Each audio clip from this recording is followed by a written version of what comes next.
קובץ.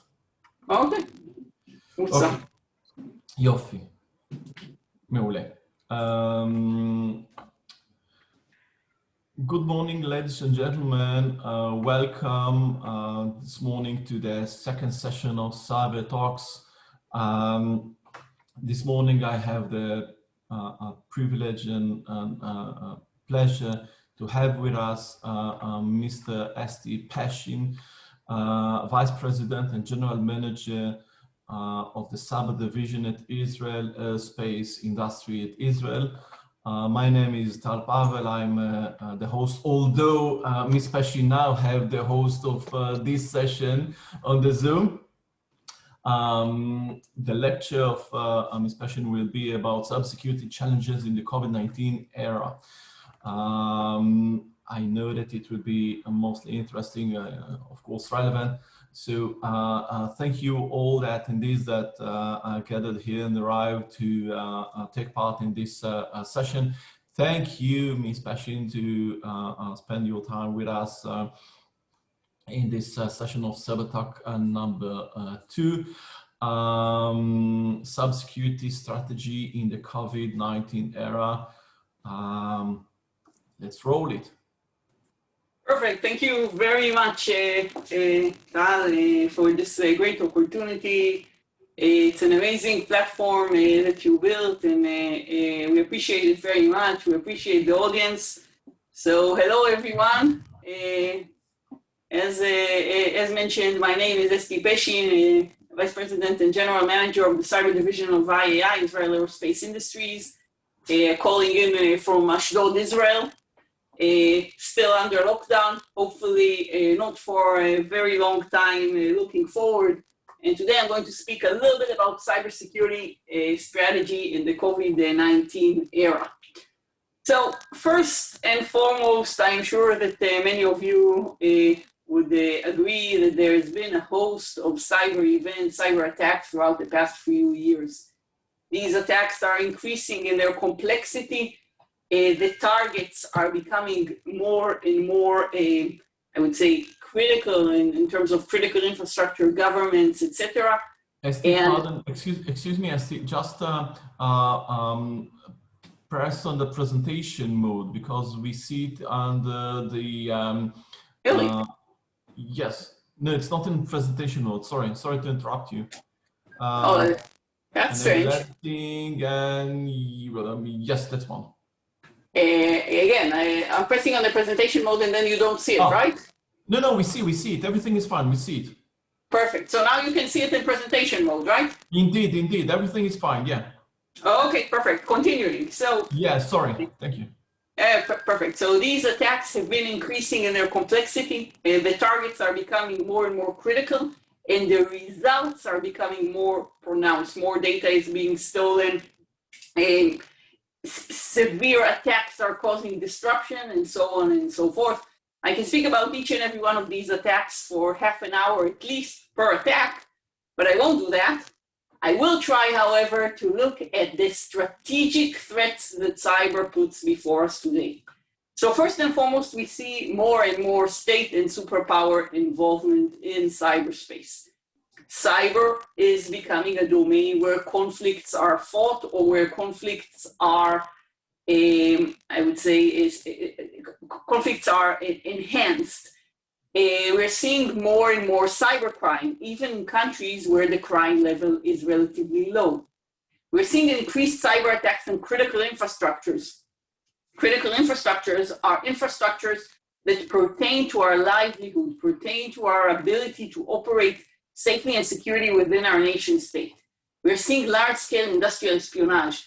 I actually tend to say that no IP, no intellectual property today that is kept online is safe from industrial espionage.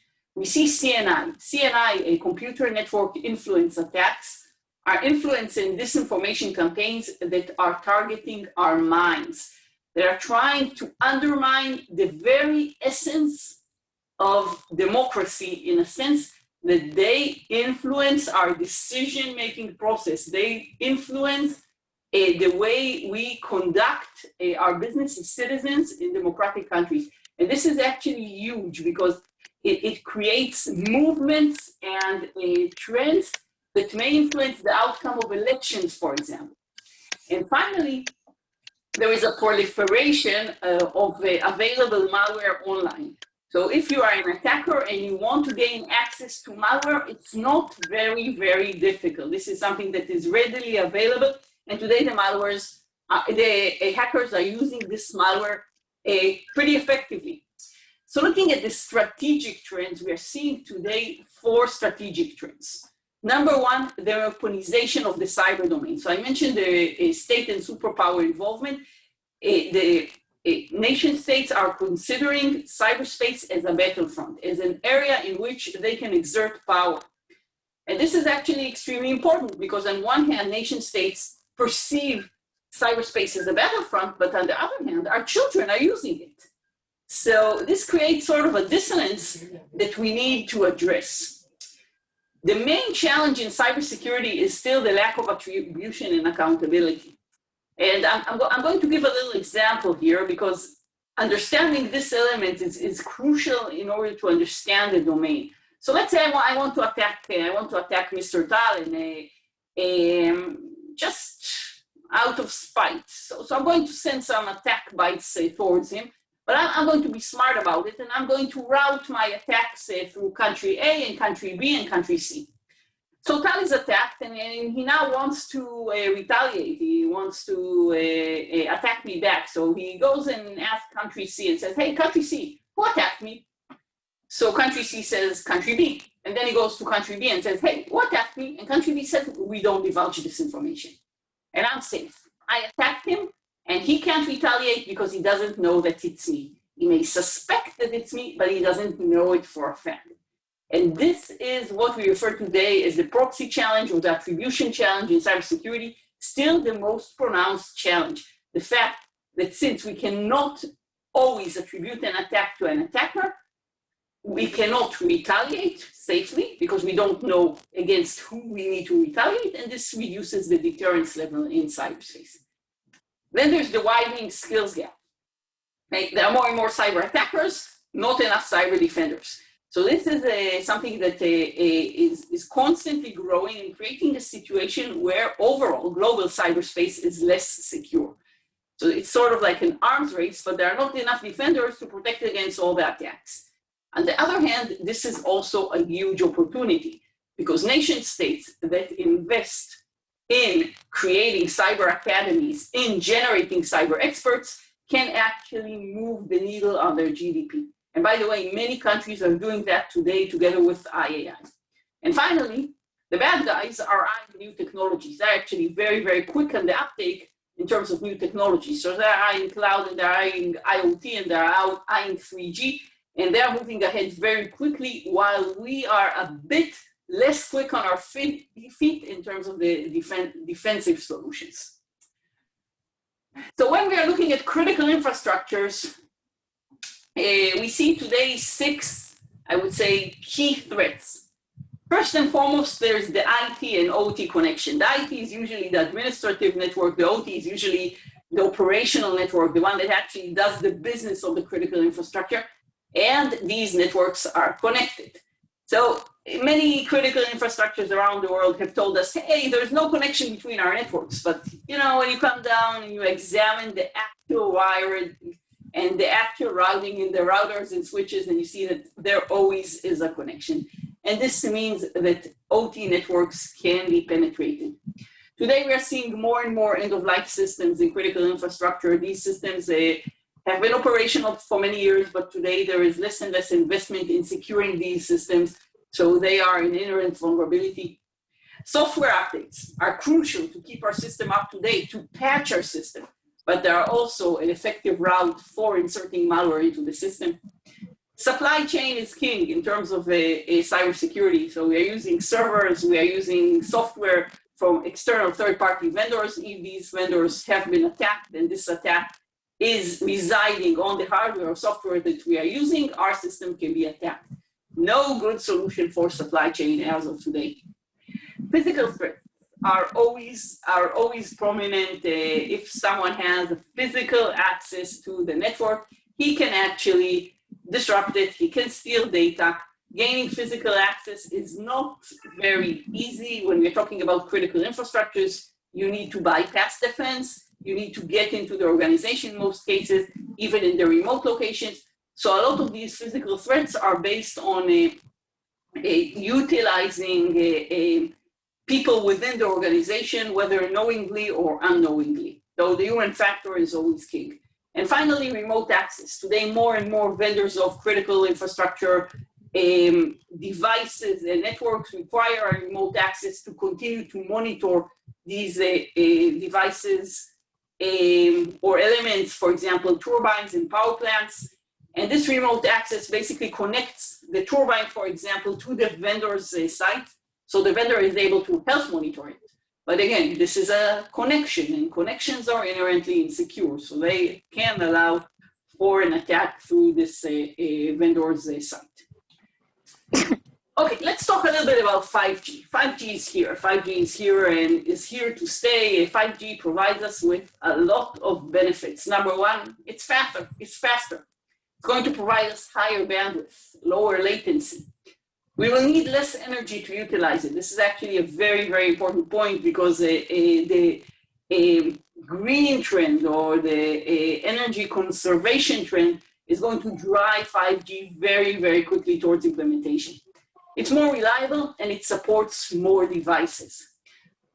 5G includes also a lot of inherent cybersecurity threats. So 5G basically is based on a scenario where things can talk to things. So remember IoT?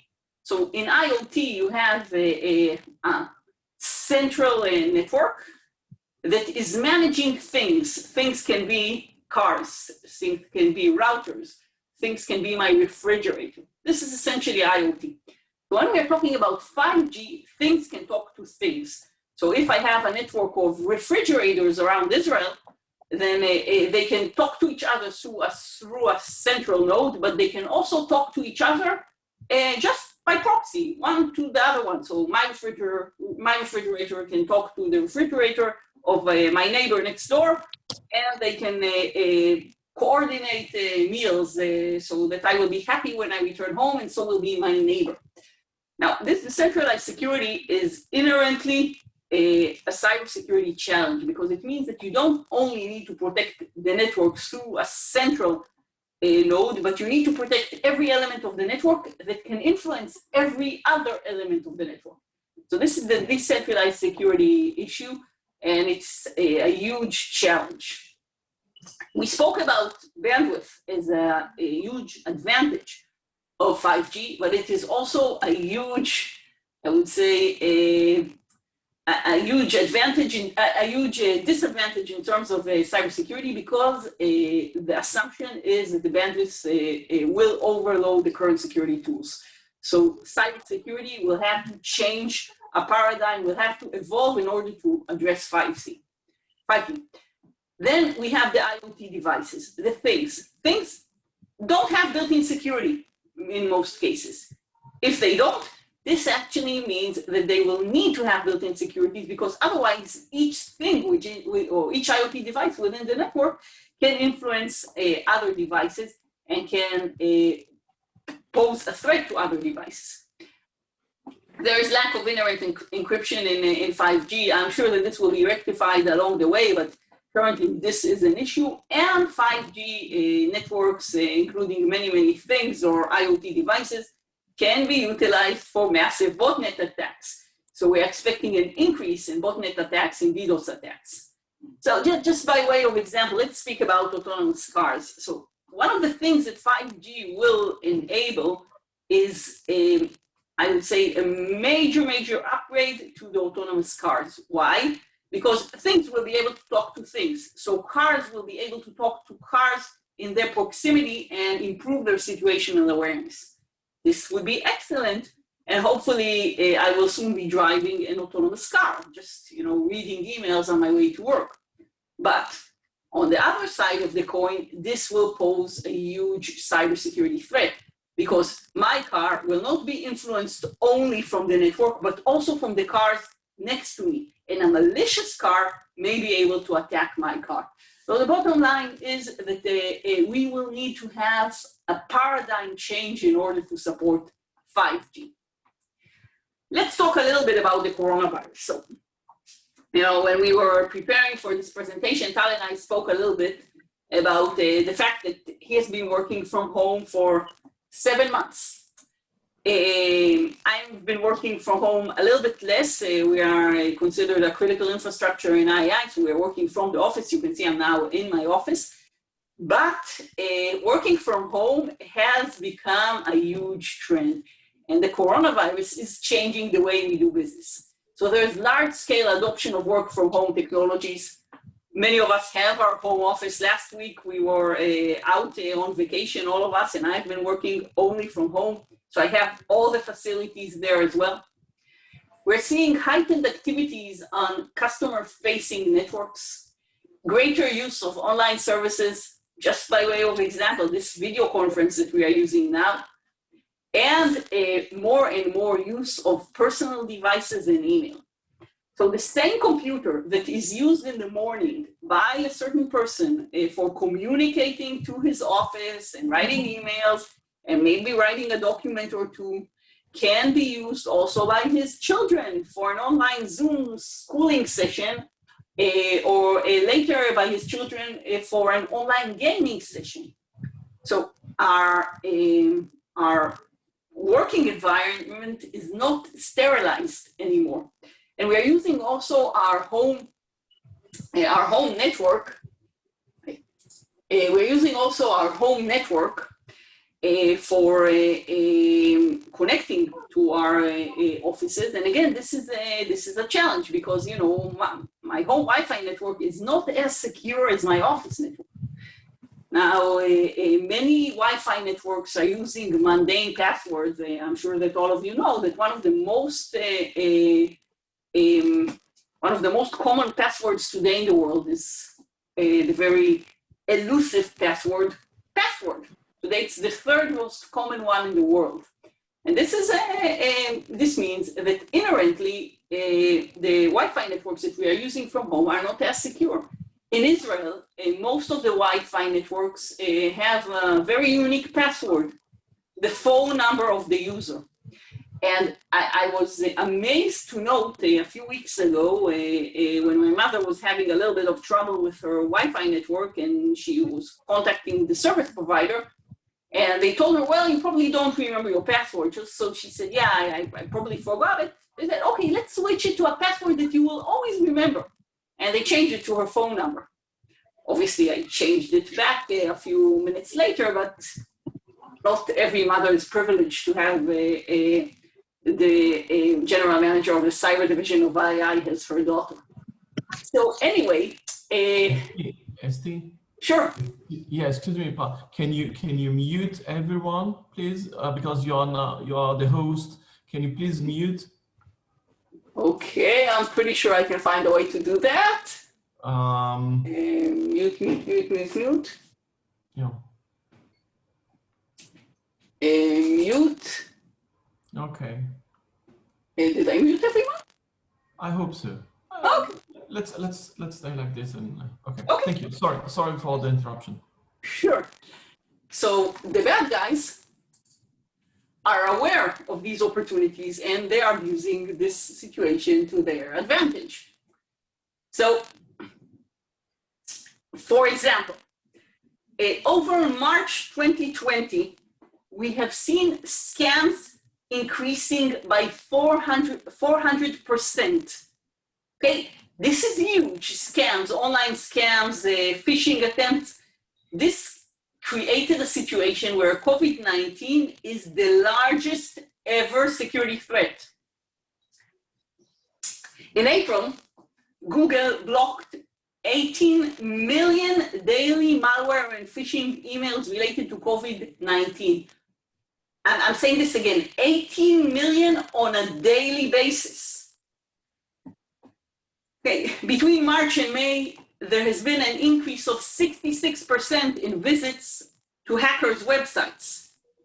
We have also seen quite a lot of attacks against the healthcare infrastructure.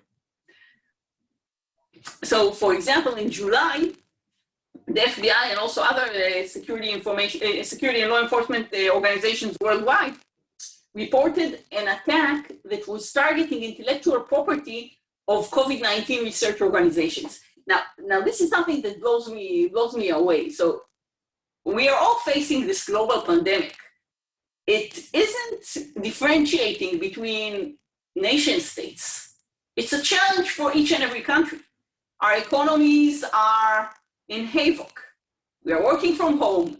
Each and every one of us wants to return to a normal livelihood. And then someone is attacking organizations that are trying to develop a vaccine. Come on, how cynical can you get? So the bottom line is that the attackers are very, very aware of the fact that the way we do business has changed, and they're utilizing this for their advantage. Let's speak a little bit about what needs to be done. So when we are talking about the cybersecurity in the COVID-19 era, we need to understand that in terms of nation states, they need to consider this as a national challenge. Cybersecurity in the COVID-19 era is a national challenge. And when we're talking about national grade challenges, we need national grade solutions. Now, national grade solutions comprise of 5 elements. Number 1, state-of-the-art technology. Technology is crucial. You need very effective technology in order to combat these cybersecurity risks, cyber attacks, the increased activity of the hackers, and so on and so forth. Israel, by the way, is considered one of the best cybersecurity technology providers around the world. We are very proud of this here in Israel.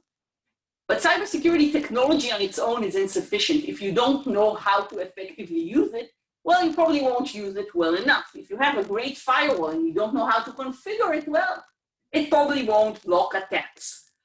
So methodology is extremely important. I'm going to use the word battle-proven methodology or operationally proven methodology that has effectively stopped cyber attacks. Then we need constant innovation because the threats are evolving. 7 months ago, who would have thought that one of our main challenges would be to protect our employees that are working from home? We have put a lot of effort into protecting our own networks, but now we need to protect employees that are outside the boundaries of the networks and connecting to the networks remotely. Security technology is evolving, the threats are evolving, the environment is evolving, so our systems must evolve as well. And I'm going to use the buzzword of machine learning, but the systems must evolve in a, I would say, in an autonomous manner in a sense, because if they wait for us to implement new systems every time, then we will be very, very slow on the uptake. The bad guys will win the battle. Collaboration is also important. We need to share information both on the national and on the international level. For example, if a certain organization has been attacked, then it would report this attack and maybe some IOCs, indicators of compromise related to this attack, to other similar organizations, both on the national level and on the international level. Other organizations will be able to mitigate a potential attack, which is great. And next time, when they are attacked, they will share information. So information sharing is extremely important. And IAI is very, very proud to be the developer of CyberNet, which is the social network of cyber developed by INCD, the National Cyber Directorate in Israel. And it is used for sharing information between organizations so they can create an ecosystem related to potential cyber attacks and mitigate the attacks in a faster manner. And finally, capacity buildup. Capacity buildup basically refers to 3 elements: awareness, training, and cyber hygiene. Now, awareness needs to be very, very broad. Today, our children are playing online, they are learning online, they need to be aware of potential cyber threats. They need to be aware that if someone communicates to them and claims that they are the girl from the other class or from another school, it may not be that girl. It may be someone impersonating that girl. And if you see a picture online, it doesn't really mean that the person on the other side looks like that. Pictures can be faked. You can use pictures of other people. So children must be aware of the risks in cyberspace, but also the elderly must be aware. My mother is not very cyber savvy. She, of course, understands cyber is very, very important because I'm the general manager of the cyber division of IAI, but she isn't really aware of what consists of a cyber threat and what doesn't consist of a cyber threat. And if she would receive an email, like many people have received, asking to update her information for the bank from a bogus email address, she probably won't notice that the email address is bogus. So she needs to be made more aware. And then we need to practice cyber hygiene. And again, everyone needs to practice cyber hygiene. My mother needs to understand that using her phone number as a password may be very convenient, but it's not very good practice. It will allow probably everyone to gain access to her Wi-Fi network and through her Wi-Fi network to her computer and to her personal data. She better choose a more effective password. She needs to be cyber savvy. She needs to practice cyber hygiene. Again, from children to the elderly, everyone should do that. And finally, we need to train cyber experts. Cyber training is extremely important. And as I previously mentioned, in nation states that pursue this strategy, it can actually move the needle on the GDP. Now, the real challenge in the COVID-19 era is maintaining a balance between cybersecurity and business continuity. So in order to continue to operate our economies in a, I would say, the most effective manner possible in this era, we need people to be able to work from home. We need people to gain access to data from home. We need people to communicate with our network at home. We need to open our network. This will allow us to achieve business continuity. But there is a balance between business continuity and cybersecurity. If we open our network, we need to put in more controls to ensure that the network maintains its security and remains secure in spite of the fact that many employees and many customers are connecting to this network from the outside and from their inherently insecure home networks. We need to allow them to connect to the network from their home computer.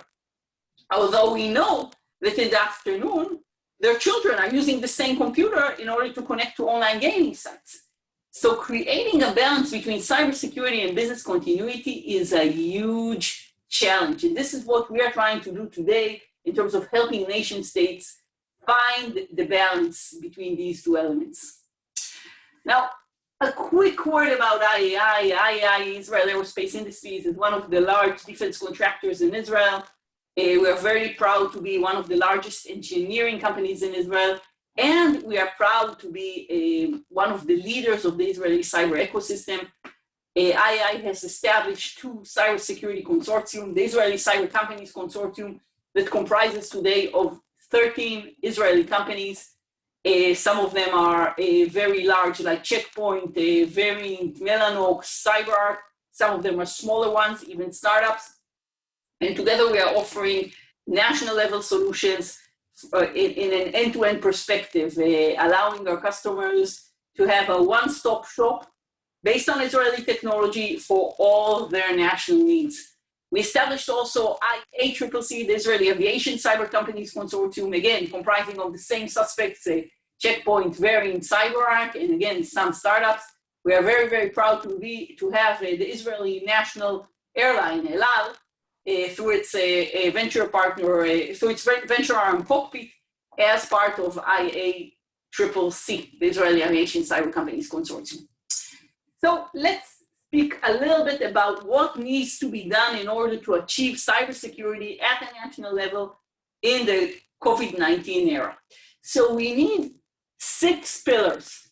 Number 1, awareness. And again, as I mentioned previously, awareness should be achieved in all levels. If you don't reach children, you're vulnerable. If you don't reach the elderly, you're vulnerable. It's not just having, ourselves as aware, the employees of our companies aware. We need everyone to be aware.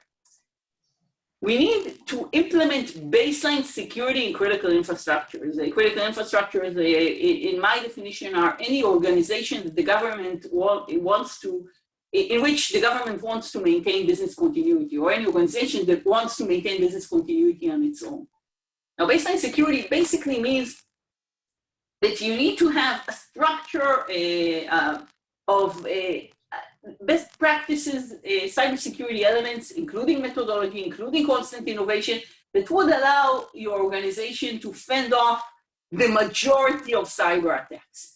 This will not necessarily give you 100% protection. Anyone in cyber that promises 100% protection doesn't really understand the domain, but it will allow the organization to fend off most of the attacks. A baseline security would require an antivirus, anti-malware, would require a firewall, maybe a DLP solution if IP needs to be protected, and so on and so forth. It provides the initial structure.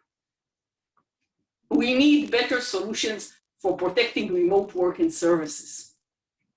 Today, there are solutions out there. There was a huge upgrade over the past 7 months, but still our feeling is that the solutions for protecting remote work and services are a little bit lacking and need to be upgraded. We need predictive analytics. So I spoke about the majority of the attacks, and the majority of the attacks can be fended off with baseline security.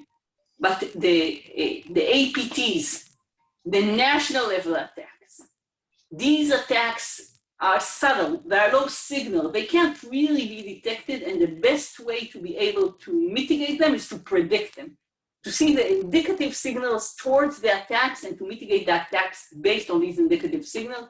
Today, there's a growing trend of predictive analytics in cybersecurity, and this trend is, in my opinion, leading to a situation where the world will be safer and more cyber secure. We need to protect critical infrastructures, mainly the healthcare ecosystem. As I mentioned previously, the healthcare ecosystem was significantly attacked, still significantly attacked throughout the COVID-19 era. Again, very, very cynical, but the controls must be in place in order to ensure that patient data, hospitals, medical devices are cyber secure and cannot be cyber attacked, I would say, easily, to ensure business continuity also of the healthcare sector. And finally, we need procedures and playbooks. Attacks will happen. When they do, an organization needs to know what to do. And they need to know what to do in the context where many of the employees are working from home, where a lot of the services are online services. So the situation has changed, and the procedures and playbooks must change as well. If we distill this into 3 elements, then we need situational awareness, allowing us at a given moment to understand whether or not our organization, our sector, or our nation state is under a cyber attack. We need advanced incident response capabilities, the ability to mitigate an attack or to understand the consequences of an attack after it happened. And finally, information sharing. As I mentioned earlier, collaboration is one of the key pillars of cybersecurity. If we share information about cyber attacks that attacked our organization, we will probably receive similar information from other organizations, and overall, the ecosystem will be more secure. So we need to strike a balance between cybersecurity and business continuity, and this slide basically shows how to do that. So let's speak a little bit about takeaways. Number 1, we need an ecosystem solution. An ecosystem solution comprises of the entire ecosystem, not a singular organization. Organization must perceive itself as part of an ecosystem, share information with the ecosystem, receive assistance from the ecosystem, and so on and so forth. We need to understand that the cyber threats are evolving. There are advanced cyber threats out there. There are built-in vulnerabilities, and in order to be able to combat them, we need, number 1, collaborative approach, and number 2, advanced capabilities. And finally, we need to understand that we constantly need to strike a balance between cybersecurity and business continuity. With this, ladies and gentlemen, I conclude my presentation. I'm open for any questions you may have. I bid you thank you from Ashdod in Israel. Please do stay safe and healthy. And with this, I'm open to any questions you may have. I saw something on the chat. Yeah. Well, thank you. First of all, thank you so much, Esti, for this very interesting presentation. And I have a few questions. There is one of Eitan. Can you later give an example of solutions that IA AI offers to your workers? Would you like to ask Eitan your question or to elaborate it? My question is, you spoke about the challenges of work from home and all of this stuff. What do you offer in this spectrum? Thank you. Yeah, so we are a critical infrastructure, so even in the severest lockdowns, the grand majority of our employees continue to work from the office. We have a huge challenge in a sense that a lot of what we're working on is classified. So with classified information, we are not taking any chances. But we do have an ability to work on unclassified information from home. And we have upgraded the infrastructure to allow to do that in various manners. Some of them related to best practices and some of them related to actual effective tools that we have provided our employees.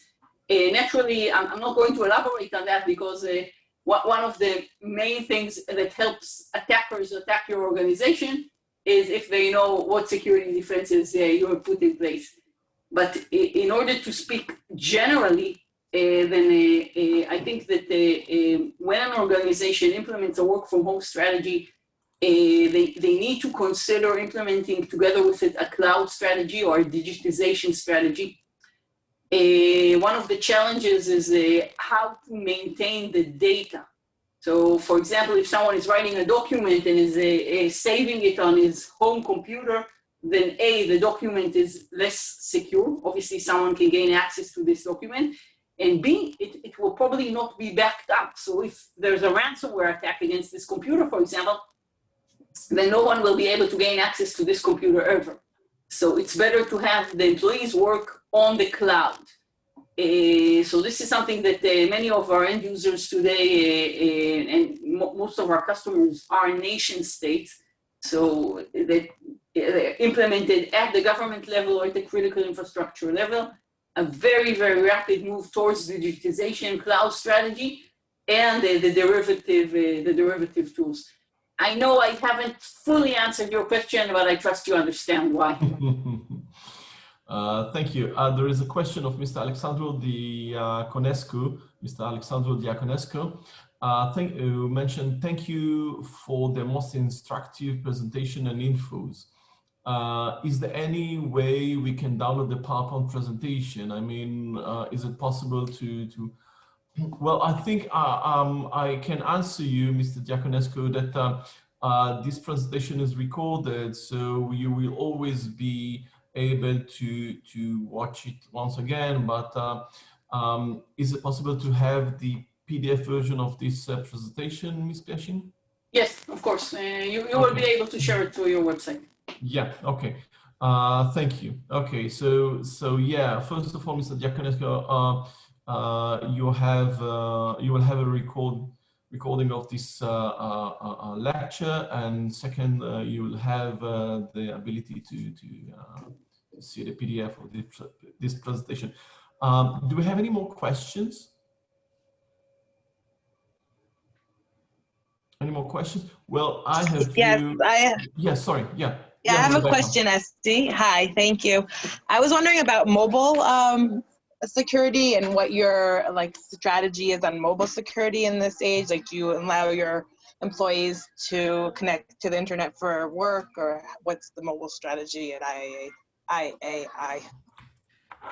So mobile or these devices, you probably see my mobile phone. Well, there are computers today. You can't really differentiate between a computer and a mobile phone or a tablet. So when you consider work from home strategy or a remote strategy, you need to take into account the devices themselves through which your employee or your customer will gain access to the network can be either his own computer, his mobile phone, or his tablet. I'm finding myself using computers less and less. I find that the mobile phone is sufficient for me to do mostly everything.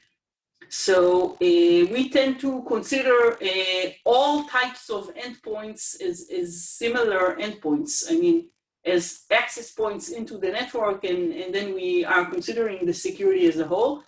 Obviously, the information that is retained on mobile phones is slightly different than information that is retained on computers, but when you look at it from a network point of view, then there are endpoints, and as such, you need a security that protects everything. Again, I am not going to elaborate on exactly what we do for the obvious reasons. Thank you very much. Sure, my pleasure. Thank you. Do you have any more questions, please? Feel free to ask any question. Yeah, feel free also to engage through other means. Subsequently, if something comes up, I'm available on LinkedIn. I'm not available on Facebook, but please feel free to reach out and ask whatever you want. I'm happy to continue the dialogue in any platform. Yes, I have one question and one remark. You mentioned at the beginning of your presentation the attribution problem, and no doubt that over the years is the most crucial one. And I wonder, is it a solved one? Can we solve the attribution problem? Mainly because, as you mentioned, it's not only the attribution, it's derived from it all kinds of questions like how do you retaliate? They understand who is your enemy, with all the 5 W's questions.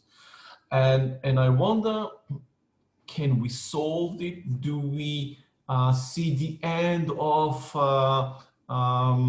this attribution problem? Yeah, so I'm going to give my opinion. I don't think it's today maybe the common opinion, but in my opinion, the answer is yes. It's also not very difficult to solve attribution at the global level. All you need to do is to attach to every bit information about where it came from. Once you do that, you solve attribution, and you basically, cyberspace becomes significantly more secure. Now, I'm not, you don't need to divulge any data. You just need to say where it came from. Country, IP, but the original location. And yes, it's possible, but it requires a global understanding. Now, lo and behold, this has been done in the past. Air traffic control is a very similar paradigm. In the past, many planes in the air, not always identified. You couldn't understand which are bogus planes, which are friendly planes. I'm not speaking about the military context. I'm speaking about the civilian context. Today, each plane has to have a transponder. It has to identify itself. We have air traffic control that regulates the traffic of the planes. So we have a safer aerospace. And yes, it can be done also in cyberspace, but it requires nation states to come together and to agree on a standard for identifying packets, for identifying bits. There's a lot of discussions on this throughout the years. It started in 2011, and it's progressing. And I believe that in a few years, maybe 5, maybe 10, there will be a standard that will create a situation where most of the attribution challenge is solved. And the reason we need it is because today our children are more online than offline. So we need to protect them. We need to have sort of like rules of engagement in cyberspace so they will be able to operate in a safe and secure environment. But this is, just my opinion. I assume that if you would have asked 10 people the same question, 10 people that are part of the industry the same question, you would have received maybe 7 or 8 different answers. No problem, no doubt, pardon. I think one of the problem is that, airplane is something official that have obligations and kinds of rules that need to operate under those regulations, and to have a digital citizen that can attack someone. You need no obligations, you commit no rules, you are under no rules. It may be problematic, but yeah, no doubt that, pardon? I agree. It's Yeah. difficult, but it's something that we need to do eventually. Yeah, I want, you mentioned in slide number 9 and number 12, measures to protect ourselves and at the local, at the private, at the level of corporate. And it always reminds me that, and I saw in your slides a reflection toward what is called the Macamba cube. Okay, and with your permission, I would like to share it. Sure. Yeah, can you give me please? I need to give you back the hosting. Yeah, I think so. Okay, first I'll stop share. Oh yeah, I just want. Let's see if I can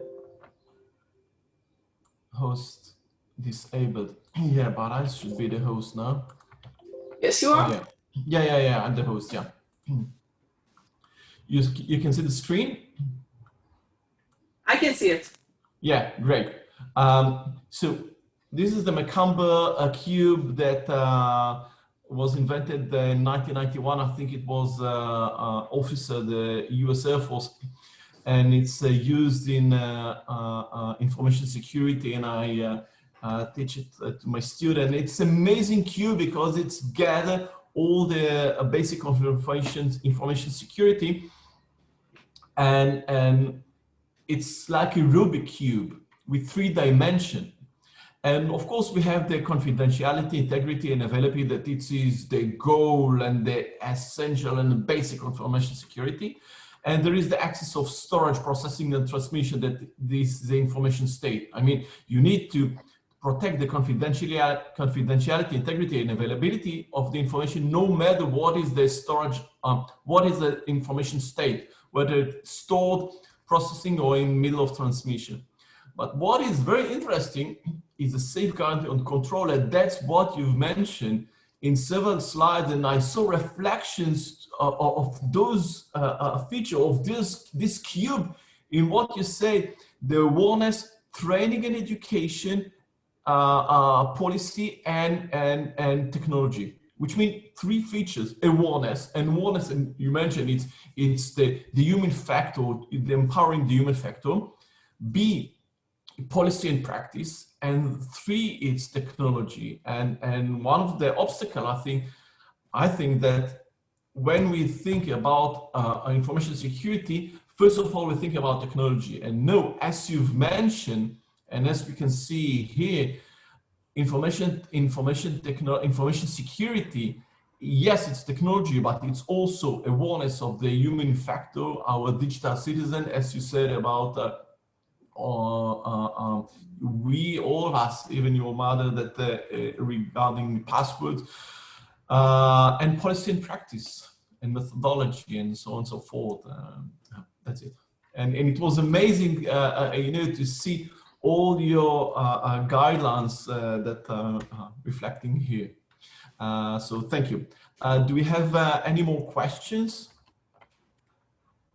I'll stop the share. Yeah. Do we have any more questions?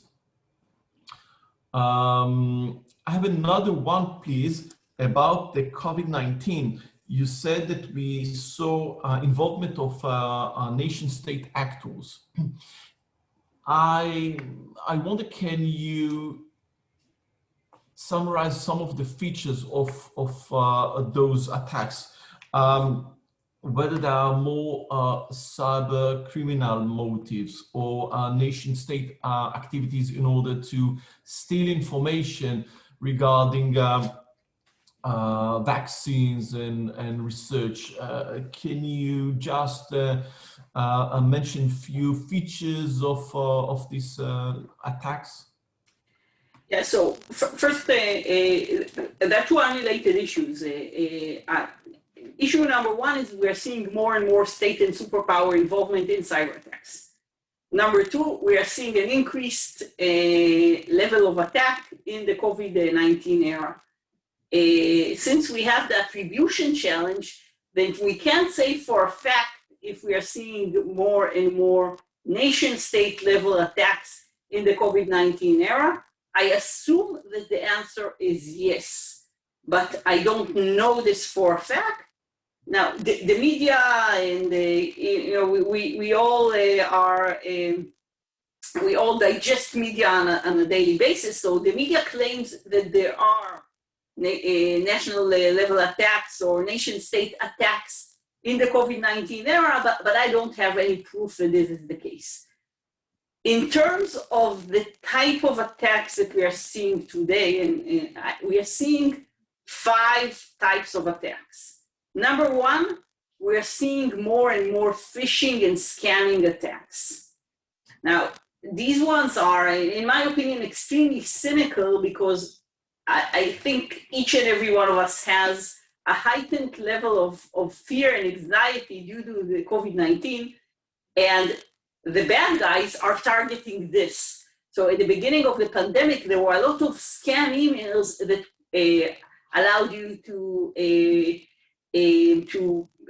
receive information about the pandemic, to check your symptoms, and so on and so forth. And people tended to apply these links, to press the links, because we were starving for information about the pandemic. So everything that seemed reliable, we would read it.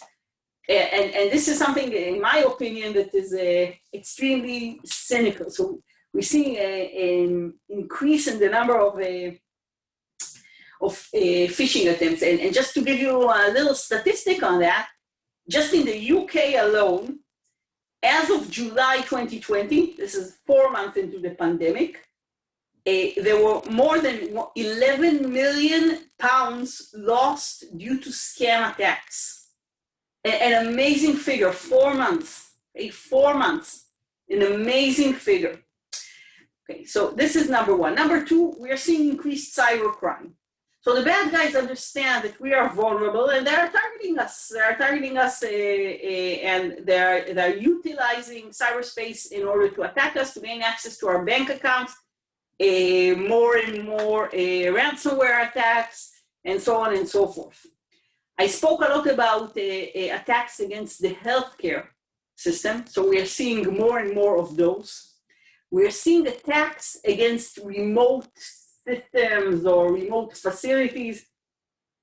Just to give you an example, during the first 4 months of the pandemic, again, these figures are as of July, we have seen 500,000 Zoom accounts compromised and sold over the dark web.